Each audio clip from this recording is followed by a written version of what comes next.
Edivar Souza, conta pra gente aí, essa crise de semicondutores vai demorar, está passando? O que é que você me diz sobre o assunto? Não acho que esteja passando, não. Está havendo readequação, algumas coisas, porque, na verdade, como a gente falou já antes, inclusive no Jornal Nacional, esse final de semana, teve uma reportagem grande sobre isso, e falava exatamente o que a gente tinha falado algumas semanas atrás, que o problema não foi somente problema nas fábricas por causa da pandemia. O problema foi troca de cliente. Como assim, troca de cliente? Não, as montadoras cancelaram os pedidos e os fabricantes venderam para outros. E agora, porque o semicondutor é um chip, certo? Ele tem utilidades no mundo moderno em tudo que você imaginar tem semicondutor. Então, os carros variam de 500 a 1.000, 1.200 semicondutores num carro. Você tem uma ideia do que, onde ele está? Antigamente, vida elétrica, a corrente de 12 volts ia até a porta para você ligar e desligar o vidro elétrico. Estava no motor elétrico ali e no interruptor. Agora não, o interruptor não é nada mais do que um enter de computador. Você dá um enter, ele avisa a central eletrônica que manda a corrente funcionar. Ou seja, não tem risco de arco elétrico na hora do interruptor mecânico funcionar, que isso queima os interruptores, queima muita coisa. Então, cada vez mais isso são os primeiros usos dos semicondutores e da eletrônica embarcada, certo? Então, o que aconteceu? Quando o semicondutor é um fornecedor, o fabricante do semicondutor é um fornecedor de quarto nível em relação à montadora, ou seja, não é a montadora mesmo que compra direto, ela compra de um fornecedor que está comprando de outro fornecedor que compra do fabricante. E com o cancelamento dos pedidos no começo da pandemia, saiu cancelando tudo, e os caras procuraram gente nova para vender. Como o mercado é totalmente dominado pela Coreia do Sul e por Taiwan, o Japão tem um pouco disso aí, mas o Japão, a principal fábrica do Japão, pegou fogo em maio, foi março, eu acredito que esse incêndio deva ter sido por excesso de produção, aquele negócio tem que trabalhar, termina acontecendo algum acidente, certo? Vários turnos lá sem parar. Aí juntou ainda com isso, e juntou também com a seca em Taiwan, que gera a fabricação do semicondutor precisa de muita água, certo? Então, juntou algumas coisas mais. Então, esses outros problemas podem até ser resolvidos mais rapidamente. Passou a seca e tal. Mas a questão de fábrica em si, elas têm que ser ampliadas ou construídas ou qualquer coisa. Para você ter ideia, os Estados Unidos não tem uma quantidade suficiente para atender o mercado americano, nem, por incrível que pareça, a China. A China não tem fabricante de grande porte de semicondutor para automóvel. E houve um consumo absurdo de eletrônicos, né, Edivar? O pessoal em casa, televisão, celular, tablet. Câmera, computador, tablet, celular, tudo isso aí. E até utensílio doméstico mesmo, televisão. Tem muita coisa que é mais moderna, panela de cozimento retardado, que tudo tem eletrônico. Eu acho que esses eletrodomésticos, quase todos mais modernos, tudo deve ter eletrônico, deve ter microprocessador. Então,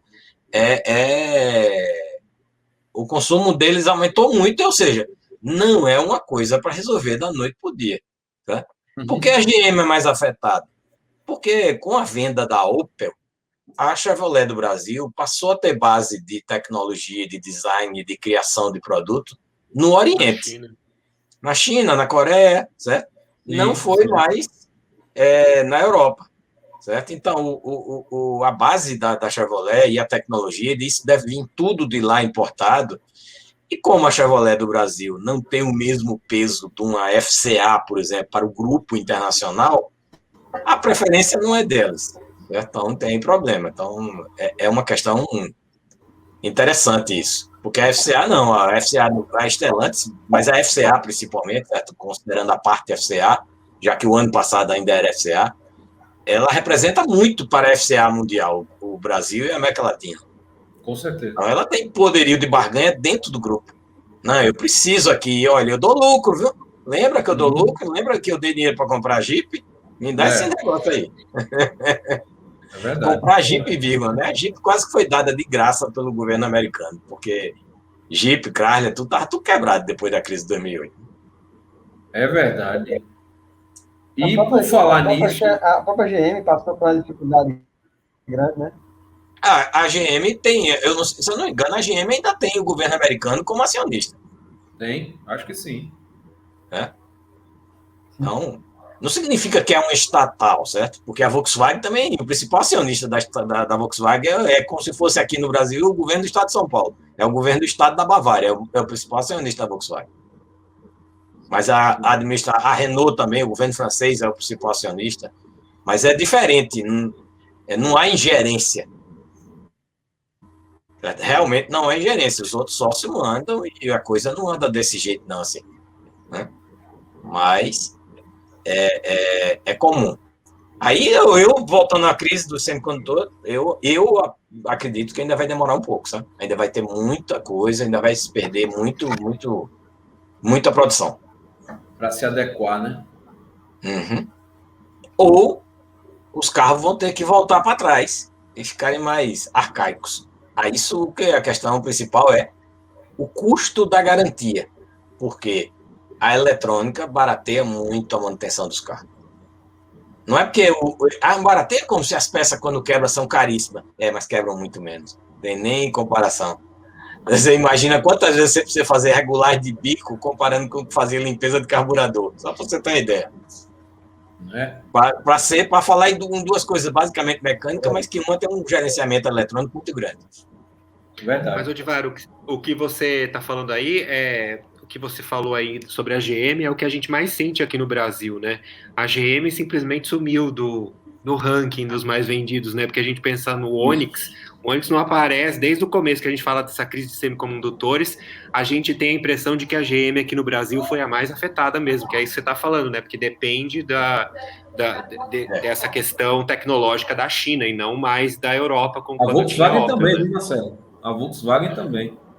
Mas num grau um pouquinho menor, né? Assim, a gente ouve muito mais da GM. Não tanto quanto a GM, é verdade, que até mudou várias estratégias aí, antecipou muita coisa para tentar passar. Mas a Volkswagen também foi atingida, foi muito também, atingida. porque os modelos Volkswagen no Brasil também tem uma paridade com os chineses hoje em dia, né? Muito, desde o Novo Polo. Novo Polo, Virtus, o T-Cross. Exatamente. Então, e o mercado chinês retomou primeiro e mais forte do que no resto do mundo. Então, o que aconteceu? Ele também consumiu o que tinha.